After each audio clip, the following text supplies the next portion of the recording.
Hi, I'm Dave Leitner, and I lead media at Klick Health.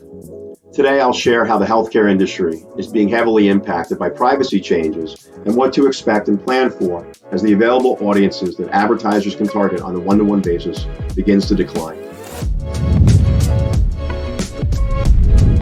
Third-party cookies are blocked by default on Safari, and while the overall U.S. market share of that browser is around 35%, research has shown that over 45% of life sciences brand traffic comes from Safari browsers. In addition, on social media, U.S. physicians have a preference for the iOS mobile operating system, and their usage is estimated to be between 60 and 70%.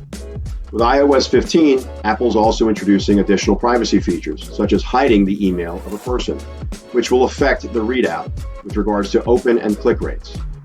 Also, allowing users to change their online identifiers, such as ad IDs and other device IDs, is going to prevent continuous tracking of individuals over time. And one impact of this will be a reduction in the ability to fingerprint a significant portion of the audience for life sciences brands and target them on that all-important one-to-one basis. Reputable endemic sites and media publishers will provide appropriate value for consumers to exchange their identifiable information.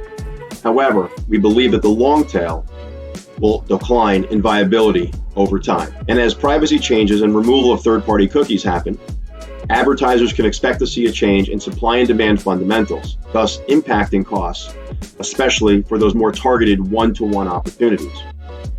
Marketers can take action today to find the right approaches to maximize the media investment in a variety of ways, whether it be one-to-one, one-to-few, or one-to-many. To learn more, make sure to check out our coverage of ongoing privacy changes, including our in-depth POVs.